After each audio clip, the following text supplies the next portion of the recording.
प्रिय दर्शकों, नमस्कार। एक बार फिर से उपस्थित हूं आप सबके सामने। आज शनिवार है और आज के कार्यक्रम में पिछली जन्म कुंडली के नवमांस के साथ उपस्थित हूं। अगर आप ये कार्यक्रम पहली बार देख रहे हैं तो मैं आपको बता दूं कि ये कार्यक्रम का दूसरा हिस्सा है।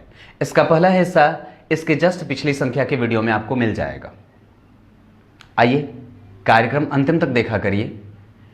शुरू करते हैं आज का कार्यक्रम।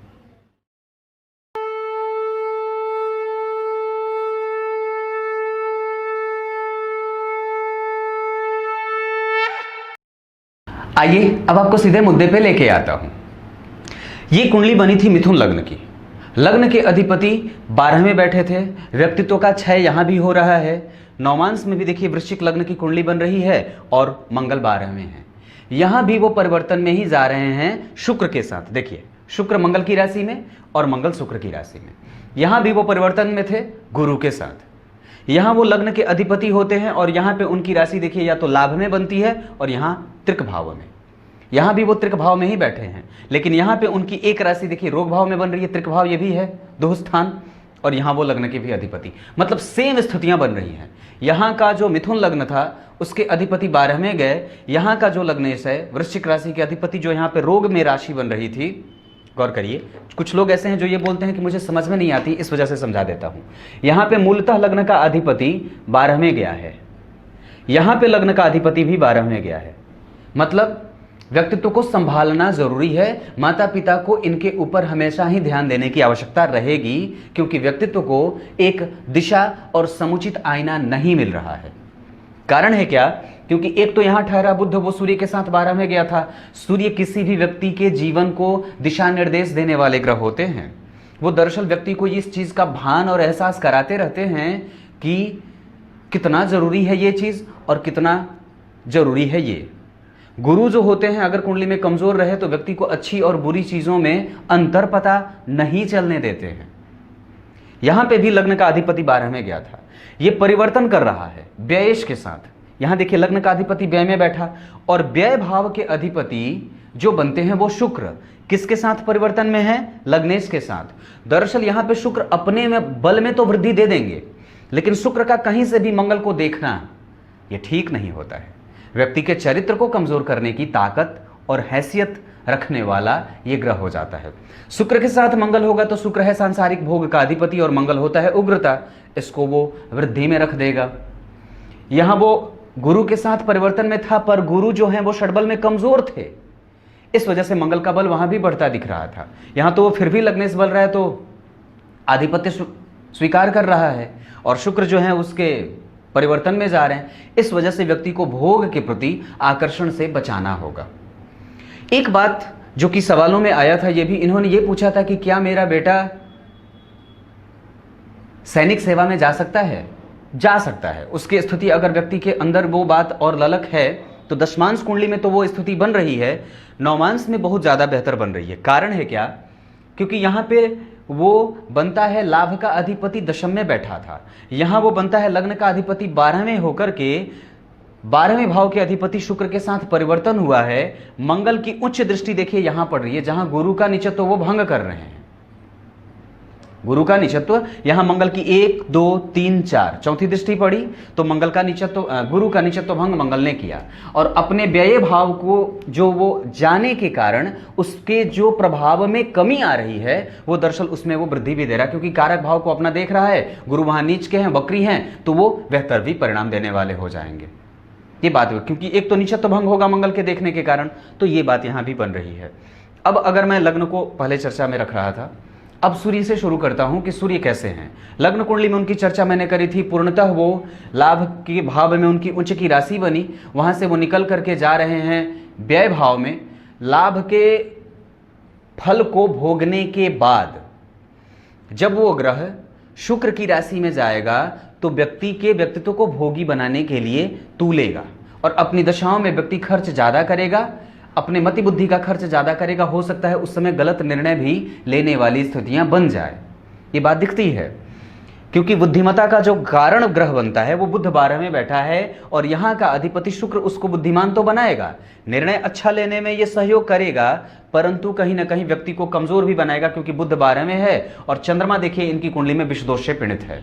तो चंद्रमा और बुध अगर कुंडली में कमजोर होते हैं तो व्यक्ति के मन को और व्यक्ति की आत्मा के कमजोर होने के कारण, क्योंकि सूर्य 12 में बैठे हैं, वो कमजोर हो रहे हैं त्रिक भाव के अधिपति होकर के, इस वजह से बुध और चंद्रमा को भी बलाबल नहीं मिलने के कारण ये व्यक्ति के निर्णय को कहीं ना कहीं प्रभावित, हमेशा अपने आप को इकट्ठा करने का प्रयास करना होगा। जब कभी भी व्यक्ति के अंदर कमजोरी कोई दिखे उसे हमेशा सॉर्ट आउट करने की तरफ बढ़ जाना चाहिए, ये बात बनती है। यहां पे अब देखूं तो सबसे पहले सूर्य की चर्चा करूं तो यहां पे सूर्य की स्थिति बनती है दशम भाव में, ये बहुत अच्छी बात है। यहां से वो अगर दशम भाव में सूर्य की राशि बन जाए तो व्यक्ति सरकारी नौकरी में जाने का प्रयास कर सकता है, उसकी स्थितियां बन जाती है। राज्य से जुड़ करके, देश से जुड़ करके, पिता का काम, पिता से जुड़ करके ये काम कर सकते हैं। यहाँ के अधिपति हुए सूर्य बैठे हैं पंचम में, योग कारक स्थिति बना करके। और एक बात और बताता हूं तो ध्यान से समझिएगा, दशम का अधिपति पंचम में बैठा, ये बहुत अच्छी बात है। कारण क्योंकि जिस राशि में बैठा है उस राशि का अधिपति देखिए नीच का तो हुआ है, जिसका नीचत्व भंग मंगल ने किया है दृष्टि डालने के कारण उच्च की। और उसके बाद ये ग्रह जो यहाँ का अधिपति बनता है गुरु, वो अपने भाव से तृतीय एकादशवें के संबंध में होने के कारण ये अपनी दशाओं में, सूर्य की दशा में या गुरु की दशा में व्यक्ति ऊंचाइयों को छूने वाला होता है। व्यक्ति के जीवन में लाभ, यश, गौरव, सम्मान, प्रतिष्ठा और पद की वृद्धि भी होती है। मतलब सूर्य की दशा इस कुंडली में देखिए तो त्रिक भाव के अधिपति पराक्रमेश भले व्यय में गए हैं, मेहनत ज्यादा कराने वाले वो बन रहे हैं, लेकिन यहाँ पे वो एक स्थिति में अपनी दशा के अंतिम समय में आकर के वो ग्रह अच्छा परिणाम देने वाला सिद्ध हो रहा है। वस्तुतः उसमें कमजोरी क्यों है अब इसको बताता हूं। यहां सूर्य अकेले 12 मतलब लग्नेश के साथ बैठे हैं तो अपने बल को वो वृद्धि देंगे, पर लग्नेश खुद को कमजोर करेगा। राहु से केंद्र में होने के कारण, ध्यान दीजिएगा ये बहुत गंभीर बात है, राहु से केंद्र में होने के कारण और इस भाव पे सूर्य की नीच दृष्टि, नीच राशि बनने के कारण, यहां पे सूर्य की नीच राशि बन रही है जो यश, गौरव, सम्मान, पद और प्रतिष्ठा का भाव होता है। गौर करिएगा, ये बहुत गंभीर बात बता रहा हूं। यहां पे किस राशि, किस ग्रह की नीच राशि बनी? सूर्य की। सूर्य किसका कारक होता है? यश, सम्मान, समाज में प्रतिष्ठा का, आपके मति बुद्धि के विकसित होने का।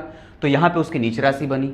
यहां का अधिपति कहां बैठा है? लग्न में। मतलब व्यक्ति के मेहनत करने के बाद अगर चीजें मिलती हैं तो मिल जानी चाहिए। यहां सूर्य, इसकी नीच राशि बनी और यहां पे वो देखिए जन्म कुंडली के 12वें भाव में बन रही है। और उसके बाद यहां जो सूर्य है वो ग्रहण में है। कनेक्शन देखिए कैसे है, यहां सूर्य ग्रहण में है और चंद्रमा को अमावस्या दोष दे रहे हैं। यहां चंद्रमा विष दोष में था, यहां वो अमावस्या में जा रहा है और लग्न का अधिपति 12 में। इस वजह से व्यक्ति को मेहनत करना ही चाहिए, मेहनत करने का कोई ऑप्शन नहीं है। कारण क्योंकि यहां पे मेहनत करने के बाद फल मिलेगा। सूर्य की दशा, गुरु की दशा, मंगल की दशा भी व्यक्ति के जीवन में लाभकारी सिद्ध होगी, क्योंकि यहां पे भी वो लाभेश बनकर के दशम स्थान में बैठे हैं, दिग्बली होकर के। ये स्थिति अच्छी है। लग्न से केंद्र में बैठे हैं, अपने आप को बहुत ज्यादा वो संयमित करके फल देने वाले होंगे, क्योंकि दरअसल वो शुभ ग्रह की राशि में बैठे हैं। उस राशि का अधिपति अपने भाव से नवम पंचम की दृष्टि से उस भाव को देख भी रहा है। ये बात मैंने कल भी चर्चा करी थी, तो ये बात है। चंद्रमा भाग्य के अधिपति, एक त्रिकोण के अधिपति होकर के दूसरे त्रिकोण में बैठे हैं गुरु की राशि में। गुरु उस भाव से तृतीय एकादशवें के संबंध में। गुरु का यहां देखना ये व्यक्ति को धार्मिक बनाएगा जीवन के बाद। मतलब एक होता है ना, जैसे एक स्थिति जाने के बाद 30 से 35 साल के बाद व्यक्ति जो है वो जैसे जैसे आगे बढ़ता जाएगा उसके अंदर धार्मिक भावनाओं की मजबूती और प्रबलता बढ़ती जाती है। बात समझ में आ रही है? गुरु का देखना ही बहुत पर्याप्त होता है। और वैसे भी जन्म कुंडली के अगर यहां पे देखते हैं तो राहु स्वराशि का बैठा है, कुंभ की राशि को वो अपनी राशि मानता है। तो राहु अगर धर्म भाव में बैठ जाए तो अपनी दशा में जबरदस्त मेहनत करने वाला, और थोड़ा बहुत ड्रॉबैक भी उसका होगा, वो अपना पूर्ण फल तो ग्रह देता ही नहीं है, तो वो अपने हिसाब से तो परिणाम जरूर देगा। ग्रह अपनी वास्तविक स्थिति और वास्तविक नेचर के हिसाब से ही फल करते देखे जाते हैं मूलतः। तो यहां पे वो भाग्य के समय जब भी शनि की दशा चलेगी, राहु का अंतर आएगा, राहु की दशा चलेगी, शनि का अंतर आएगा, या फिर केतु भी देख रहा है तो शनि राहु केतु में जब भी स्थितियां आएंगी तो व्यक्ति को तीव्र धार्मिक तत्व से भरने वाला बना देगा। ये बात यहाँ भी, गुरु भी यहाँ पे देखे जा रहे हैं। पत्नी भी धार्मिक होंगी, ये बात भी दिख रही है। पत्नी जो होंगी वो थोड़ी झूठ बोलने वाली भी होती हैं और थोड़े स्वास्थ्य से कमज़ोर होते हैं, स्वास्थ्य से कमज़ोर होंगे और हो सकता है कि वो थोड़े गुस्सैल भी हों, कर्कश भी होने वाली हो सकती हैं, क्योंकि यहाँ पे भी वृषभ राशि का अधिपति जो शुक्र है वो देखिए 12वें गया है, यहाँ भी उस भाव का अधिपति 12वें गया है। कनेक्शन समझिए, यहाँ भी गुरु इस राशि के अधिपति इस भाव के 12वें गए, यहाँ भी शुक्र 12वें जा रहा है और परिवर्तन यहाँ भी हो रहा था, परिवर्तन उस भाव से यहाँ भी, रोग से संबंध कहीं ना कहीं हर बार बन रहा है। तो ये बातें बनती हैं। मंगल यहाँ लग्न के अधिपति 12वें गए, व्यक्तित्व का कमजोर होना, व्यक्ति के ऊर्जा का क्षय होना, व्यक्ति जल्दबाजी में रहता है, इंतजार करना बड़ा मुश्किल होता है, थोड़ा हठी भी होगा क्योंकि यहाँ मंगल का प्रभाव था, यहाँ भी मंगल का प्रभाव है। गुरु पे मंगल के प्रभाव होने के कारण व्यक्ति फुर्तीलेपन से युक्त होता है। अब बुध की बात अगर करूंगा तो बुध आपकी कुंडली में देखिए यहाँ नवमांश कुंडली में वो भद्रयोग लगा रहे हैं, अपनी राशि के बैठे हैं और केतु के साथ बुध के बैठने के कारण भक्ति भावना की जो स्थिति होती है वो बढ़ जाती है। दरअसल वो उसको और ज्यादा तीव्र बनाते हैं और व्यक्ति को कई जगहों से लाभ भी देने वाले होते हैं। कैरियर को लेकर के कंफ्यूजन अगर दिमाग में ना रहे तो ज्यादा बेहतर है, क्योंकि यहाँ पे मंगल दिग्बली हो रहे थे, गुरु उसको देख भी रहे थे और यहाँ पे अगर सूर्य की राशि बने और सूर्य योग कारक स्थितियां बना करके बैठे हैं, अब यहाँ पे केंद्र का अधिपति होकर के त्रिकोण में बैठे गुरु की राशि में, गुरु ये स्थिति जो है वो व्यक्ति को ये इशारा कर रही है कि अगर कैरियर में किसी भी प्रकार का कोई कंफ्यूजन न रहेगा तो स्थिति ठीक होने वाली है, उसमें कहीं से भी कोई दिक्कत नहीं होनी चाहिए। बुध वैसे भी आपकी कुंडली में यहाँ देख रहा है, यहाँ सूर्य पहले से बैठे हैं, तो ये कहीं ना कहीं एक स्थिति जो बन रही है वो ठीक बन रही है डिग्री के हिसाब से या अंशों या भावों के आधार पर, क्योंकि सूर्य यहाँ बैठेगा, राहु और चंद्रमा के साथ बैठेगा तो संतान पक्ष को भी कभी कभी कमजोर करेगा। संतान के साथ और पत्नी के साथ संबंधों में थोड़ी बहुत कमजोरी भी कभी कभी देखी जाएगी।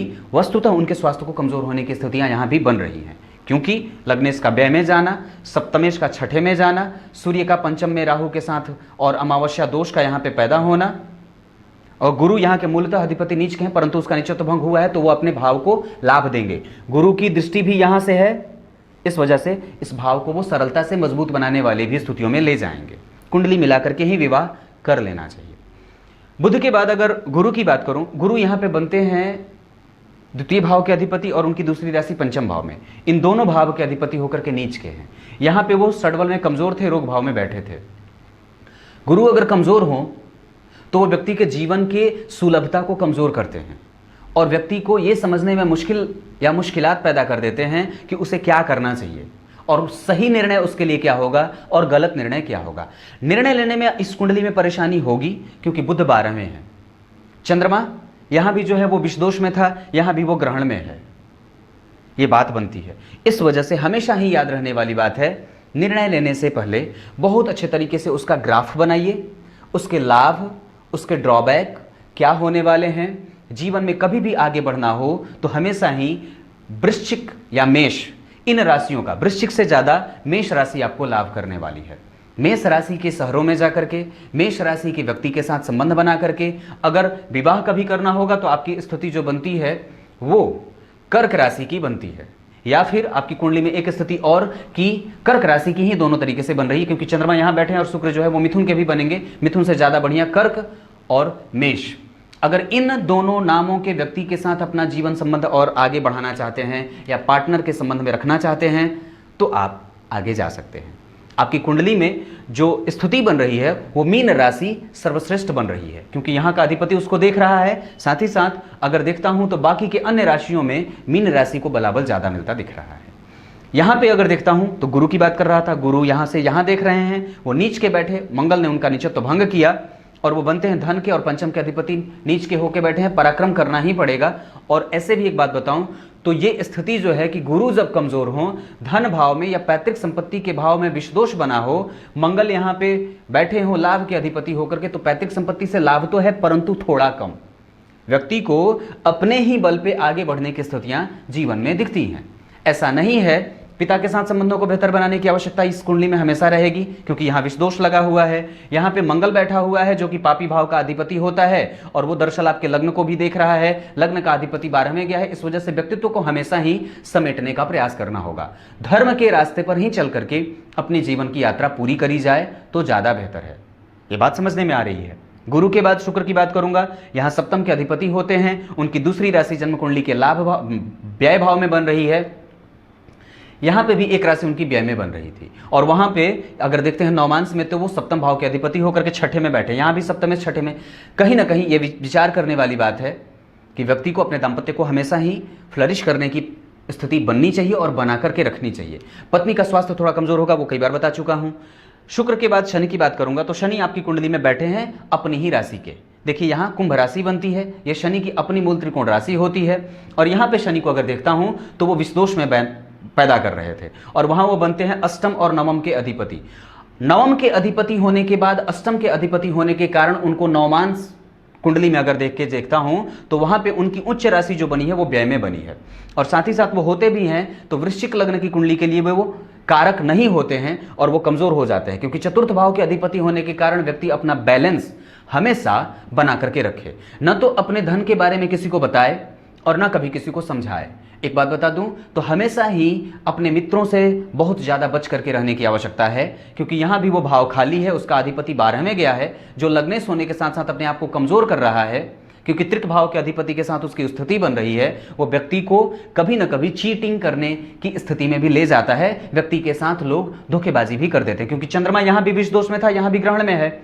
वो व्यक्ति को इतनी बुद्धि और क्षमता नहीं दे पाता है कि व्यक्ति सही और गलत का निर्णय। दरअसल सूर्य और गुरु और चंद्रमा बुध अगर ये ऐसे ग्रह हैं जो व्यक्ति को नेचुरल वे में ऐसा बना देते हैं जो व्यक्ति को समझदार बना दे, उसकी स्थिति को, वो व्यक्ति कभी भी मानसिक रूप से कमजोर नहीं होता है।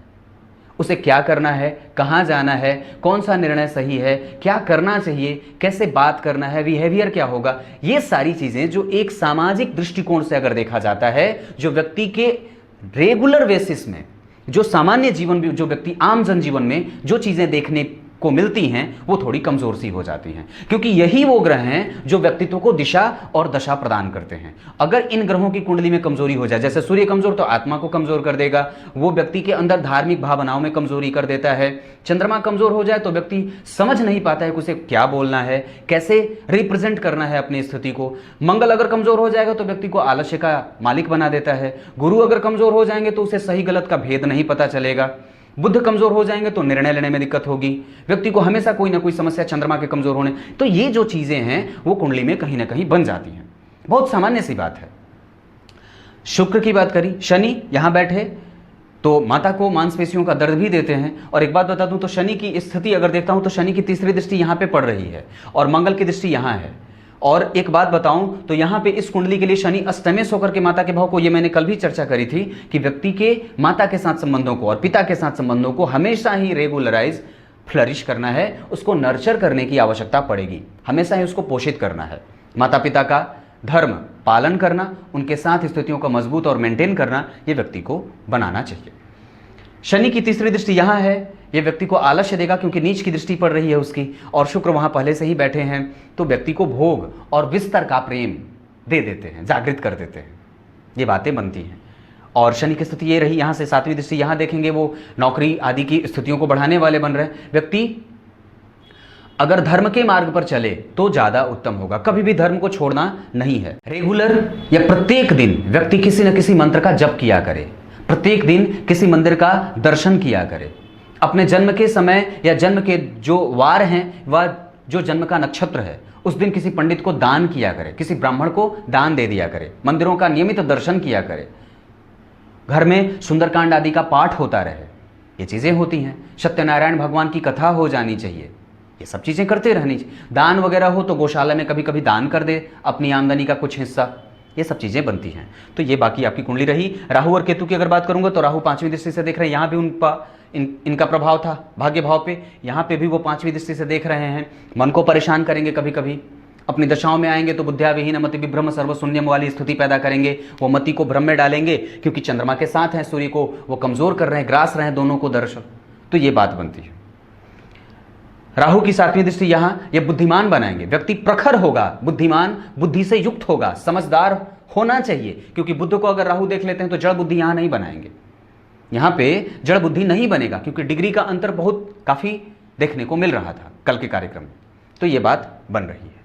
ये आपकी कुंडली की स्थिति। आपने पूछा था सैनिक सेवा में, बिल्कुल जा सकते हैं अगर स्थिति बने तो। सूर्य की यहां राशि बन रही है, मंगल यहां दिग्बली होकर के बैठा है, मंगल की उच्च दृष्टि गुरु पे पड़ रही है, गुरु की दृष्टि जो है वो भाग्य पे पड़ रही है, तो ऐसी स्थिति में देखता हूं तो बिल्कुल जा सकते हैं। हालांकि यहां पे लग्न का अधिपति होकर के वो 12 में गया है, लेकिन उसकी दृष्टि जो पड़ रही है वो प्रतियोगिता भाव पे भी है, वो परिवर्तन योग भी बना रहा है, तो ऐसी स्थिति में व्यक्ति को प्रयास करे अगर जाना चाहे तो। ऐसे एक बात बता दूं मखदूम जी, हमेशा याद रखिएगा, व्यक्ति जो चाहे वही उसे करने दीजिएगा, उसके अपने हिसाब से जो निर्णय लेने होंगे और जो लेगा वो शुद्ध और श्रेष्ठ होता है। माता पिता को बहुत ज़्यादा हस्तक्षेप करने की आवश्यकता कैरियर में नहीं होनी चाहिए। वैसे भी आपकी कुंडली में विष दोष यहाँ लगा हुआ है, यहाँ पे मंगल बैठा हुआ है तो थोड़ी क्रूरता देता है आप उसके प्रति जितना। दरअसल हम संबंध बनाने की अगर बात करें तो माता और पिता के बीच में या पिता और पुत्र के बीच में संबंध हमेशा छोटे भाई के सदृश होना चाहिए, क्योंकि मंगल वहाँ बैठ करके यही इशारा कर रहा है।